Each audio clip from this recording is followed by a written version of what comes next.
Good morning. My name is Liz Vitullo. I'm with West Virginia University. I have a dual role. I work at the John Chambers College of Business and Economics as an assistant dean and with the President's Office in Economic Development.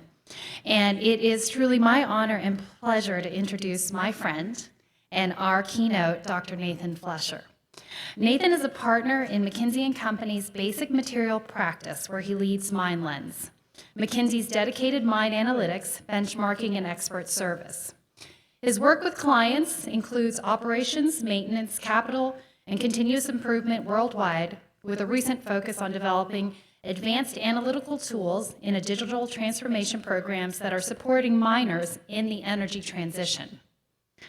Nathan's previous work experience includes infrastructure construction, research in structural health monitoring and modeling of materials for structural applications, and failure analysis, and risk management consulting for international insurance programs focused on operational and mechanical risk evaluation mitigation. Dr. Flesher graduated from Stanford University with a PhD in mechanical engineering in 2005.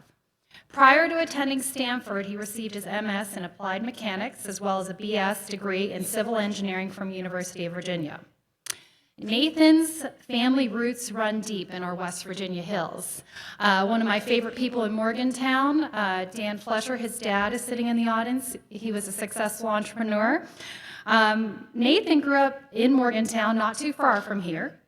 He spent his formative years at MHS, hanging out with my husband, getting his Jeep stuck in the mud. He currently lives in Montero, California with his amazing wife, Donna, who is the VP of Biomarker and Bioanalytical Sciences at HiBio. He has two children, Lila and Brooks.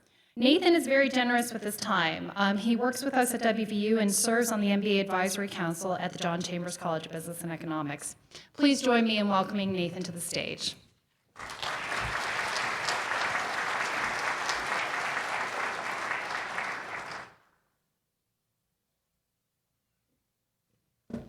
Thanks, everyone. It's great to be home. That was quite the introduction.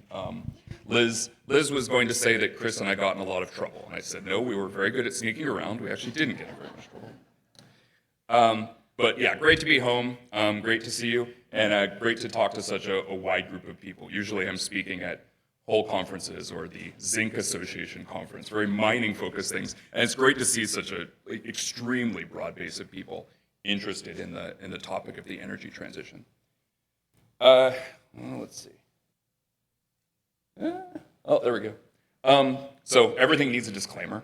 So as you would imagine, the topic of the energy transition is extremely detailed and nuanced. So there are an enormous number of assumptions, scenarios, and details in this presentation. So I hope this gives you a lot of great ideas, raises a lot of good questions, but I'd say please don't go write any checks without talking to me. There's a lot of work underneath this. We have a whole team of people that just does the modeling of the U.S. power sector, a whole group of people that just does EV battery materials, right? So there's really a cast of thousands beneath a lot of the analysis in this presentation.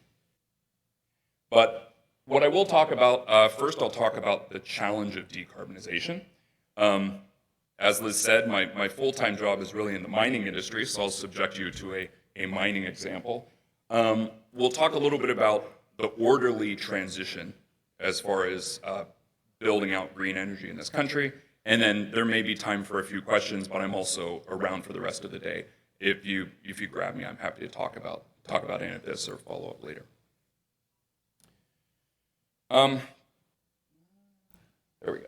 So why are we talking about the energy transition at all? The answer is driven by the Paris Agreement. Something around 2/3 of the countries in the world have committed to a net zero transition over the next decades. Canada, US, European Union have generally settled on a target of net zero by 2050, while other countries, Brazil, South Africa, have made commitments. And I even saw this week, Indonesia has prepared a carbon tax to start reducing the carbon emissions from Indonesia. So it really is a set of worldwide commitments focused on a net zero transition by 2050. Then why is that? So the International Panel on Climate Change there we go, has a number of scenarios. I'll attempt to explain these. Some of my slides are very dense. I'm sorry, that's how we are. We certainly have the reputation for that. But there's a number of scenarios on the impact of carbon emissions on the average global temperature. Now, first of all, these are averages. The impacts can vary widely amongst locales, and it's also scenarios. The saying is, all models are wrong, some models are useful. Hopefully this model is useful. If you look at our emissions situation, so the gray is historic emissions, and you see in the COVID times, emissions actually went down. We weren't driving as much, weren't flying as much. So we did actually have quite a substantial decrease in emissions during COVID, but that's rebounded over the last couple of years, partially due to resumption of activity, partially due to impacts of the war in Ukraine. But the various scenarios, if you look at the purple right there, is really the track we're on right now. Like, we're on a track to reduce emissions. This is things like renewable energy, electric vehicles, technologies that are in the marketplace and doing well, and that's the track that we're on. If you look at the blue, that's what we call the further acceleration scenario. There are some slides in this talk that relate to this scenario. This is the one that we use for a lot of our analysis. But the light blue is achieved commitments. So if we actually do the net zero by 2050 on a certain scale, that would be the blue. It still doesn't get, according to the IPCC, it still doesn't get to limiting global warming to 1.5 degrees C, but it's 1.7, and that's the achieved commitment scenario. So you would say we actually need to go even further than what's already codified in various commitments. Now, what does this mean for demand? What does this do to, this is in particular the drivers for demand for materials, but there are really three big drivers. One is global population, and you're going to see the center of population growth shift. Up to 2050, you see North and South America growing slightly, Europe staying flat, Chinese population actually going down. See about 100 million fewer people in China in 2050 than there are now. And so the center of population growth is really moving to South Asia and Africa. Middle class growth. So this is relative to where you are in the world. We generally see the middle class growing by about 1.6 over that period of time, which implies a demand for things like air conditioning, like cars. So the demand of those 1.2x is actually higher than that. And then you add in the energy transition. So the growth of renewable energy, you're looking at about a 6 times increase in things like solar power and wind power that's driving demand for materials. And so, okay, great. We've identified a problem. We now have its drivers. What does that actually mean? What are the technology shifts that are going to be involved in green energy? First, we've got the power sector. So you see emissions in the power sector going down 50 or 60%. Low carbon power sources, wind, solar, nuclear, biomass, but also storage. You need something to buffer renewables that tend to be more intermittent. And so you have hydrogen, battery electric storage, and long duration storage. Transportation, so alternative fuel vehicles. Industry is a big one. Sources of industrial heat. It's a large driver of fossil fuel consumption now is industrial heat.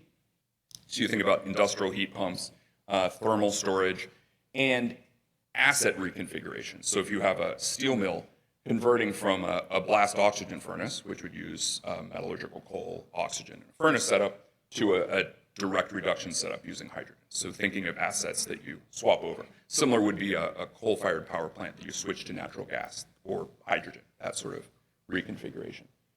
And finally, buildings. Insulating buildings, alternative heating systems, and all of that undercapped by carbon capture or underground sequestration. So for companies, this leads to one, pressures. You've got pressures from investors, regulators, employees to address the energy transition. And that, like everything else, that leads to opportunities versus the do-nothing scenario. You're raising earnings versus kind of business as usual scenario. Additional growth of markets, portfolio opportunities, and in many cases a productivity outlook. That's where I spend a lot of my sort of current jobs, is in working on productivity. And if you increase the productivity of your operations, you naturally decrease the energy consumption and carbon intensity. So that's the setup. Now I will, as I warned you, subject you to a mining example. Let's see. My clicker is a little intermittent. There we go. So the way that folks generally think of emissions is in terms of scopes.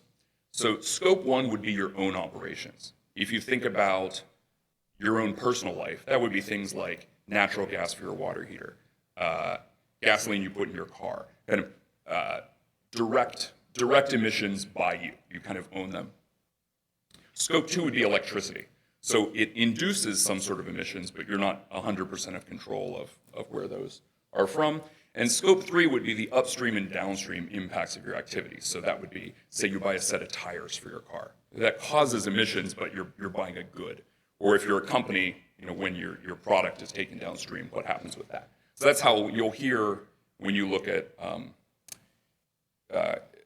sort of emissions-related literature. People typically divide it into those scopes. So to achieve this 1.5 degree pathway, the mining industry needs to reduce its emissions by about 2/3 by 2030 and 90% by 2050. So that would, you can sort of see the path there, obviously requires a lot of investment. Most industries would have similar pathways. I just get to talk about this one because I see it all the time. Good example, you have a surface coal mine that you're interested in what its emissions profile is. This is just operations. It doesn't include things like methane emissions that would naturally come out when you do mine the coal. But in an open pit coal mine, it's about 75% scope one emissions driven by fuel. You're buying diesel fuel to run the large mining trucks and drive around, with the remainder split between electricity and the scope three emissions. So again, things like buying tires for your mining trucks. If this were, say, an underground mine, you would see this switch. Underground mines tend to be more heavily electrified. So you might see an underground mine where the electricity emissions were 3/4 and the others were split. But this is the general split, mostly driven by the loading, a little bit by the hauling, a little bit by the loading operations, and then you've got the things like crushing and processing your materials. Okay, great. I understand my emissions baseline. What am I going to do about it? This is the thing where, so McKinsey was one of the first company to actually create a cost curve for carbon emissions. So if we say we're going to decarbonize the economy, there's all sorts of things you can do. Well, what are they? How much carbon would they remove? And how much does it cost? And what really struck me about that cost curve when I first saw it was an enormous number of things actually save money. So even if you were completely uninterested in the entire concept of decarbonization, these are things you would want to do because they have a positive business case. The best example in my head for this is things like if you rent an apartment, I pay for the heat, the landlord pays to insulate the building.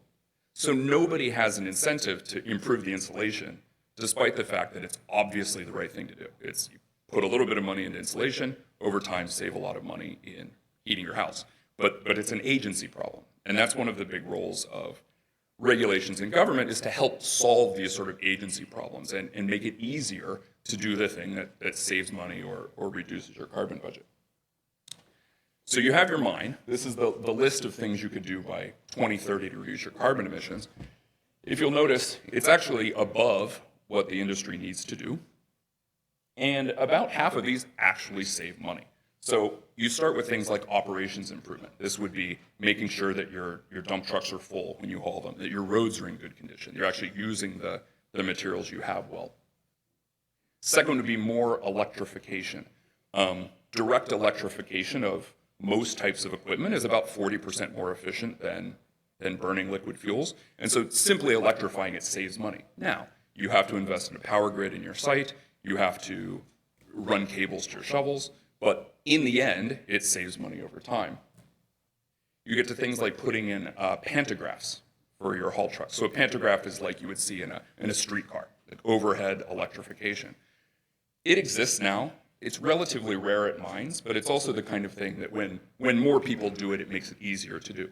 So when your trucks are on long established haul routes, they can attach this pantograph, take electricity from the grid versus burning diesel, reduce their energy consumption, and also do things like reduce fueling breaks. You don't need to fill your truck up with gas nearly as much if part of the journey is electrified.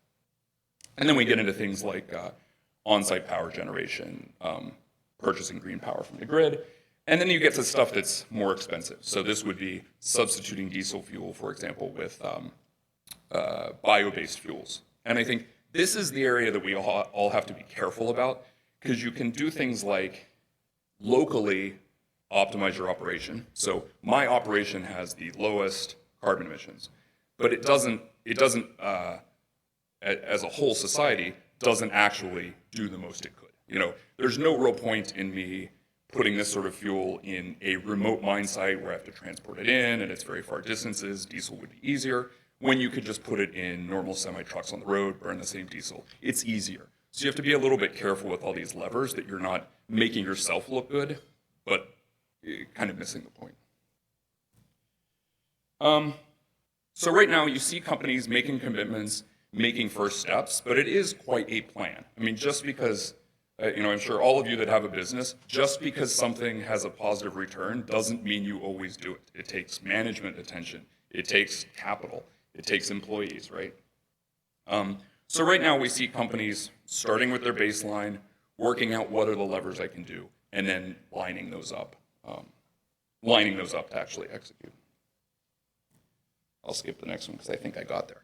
So now we get into an orderly transition. How do we actually make this transition in a sort of coordinated, stable way? Because there's really a three-side dilemma to this. One is the actual environmental sustainability, so limiting global warming to a certain amount. But then you get into security of supply. You need to make sure people have power when they need it.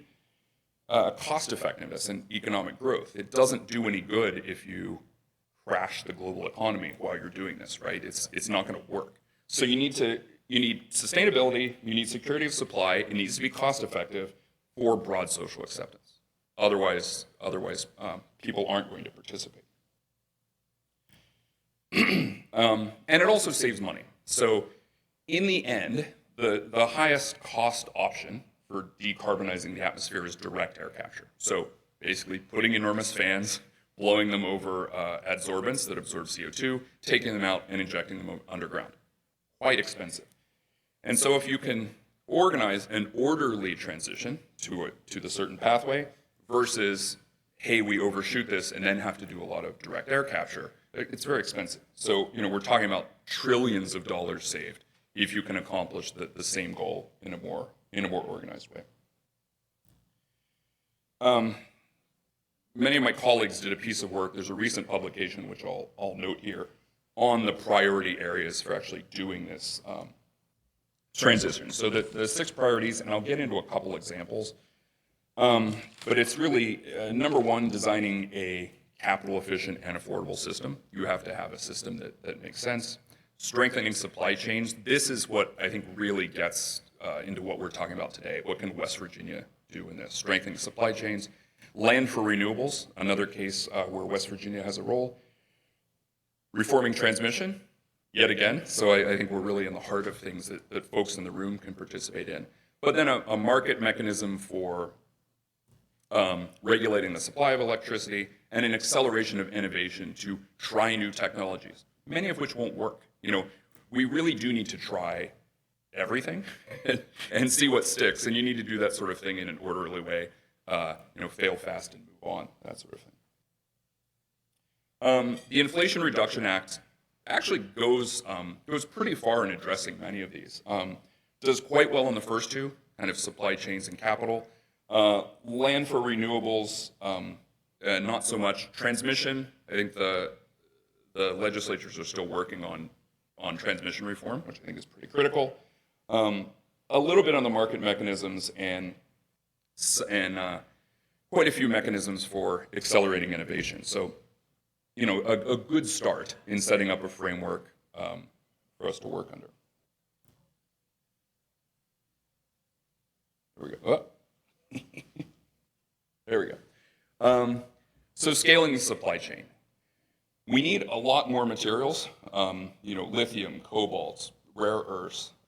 We also need manufacturing capacity, and we need the labor to do this. The labor point, so I think last summer I attended Connect West Virginia had an event. They've been doing road shows around the U.S. to basically show off West Virginia. Sarah's been organizing them. And they had a really great pitch for West Virginia related to the labor workforce, the quality of the community college system, the fact that it's paid for if you want to go, and the ability to work with new companies to say, hey, we need a workforce that has these particular skills, and the community college system is set up to train people in those skills. So I think in many respects, West Virginia is making great strides here, and you've seen on the manufacturing, new core facility, battery facilities, you've seen a lot of folks building new facilities in the state. Okay, so we talk about supply chains. The current supply chain for solar panels is almost entirely located within China. You've got in some steps 70, 80, 90% share of their various steps. So we won't get way into solar, but you basically need silicon, turn it into wafers, make a solar cell, which is the little part, make the module that you might see on someone's roof, and then you've got to stick it on the roof of a building. You might imagine installation, obviously very local market, right? You're putting it on the Walmart out here. But solar polysilicon, U.S. players have currently all idled capacity. It's really dominated by the Chinese manufacturers.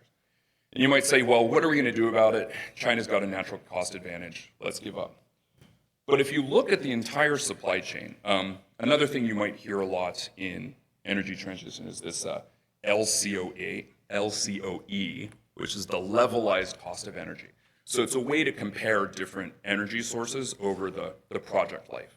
As you might imagine, if you have a natural gas plant, you have to build a plant, but then you also have to buy gas to feed the plant, right? Whereas if you buy a windmill, you put up the windmill, it requires much lower OpEx over its lifetime. And so you need a way to compare the life cycle cost of energy generation. So that's where LCOE comes from. But if you actually look at the entire supply chain for solar, you see, yes, does it cost twice as much to manufacture solar cells in the United States as China? Sure does. But then you've got to transport them from China. You've got tariffs. You introduce supply chain risk. You need a bunch of other components. You need an inverter. You need structures around the panel. And then you need to put it up. The net impact of that solar cell being more expensive is only about 5% of the total cost of installing solar. And you have all of the advantages of, one, you're employing a local workforce. So you've got local people employed. When you have employed people, you have, you also need a Chick-fil-A, right? So you have all the benefits of more employment. You've got lower supply chains. You have less supply chain risk. You control that supply chain. And so, I think many people would say, it certainly seems to me, that 5% is a great price to pay for what you get from it. And that's the sort of opportunity of facilities that you have the chance to put in West Virginia.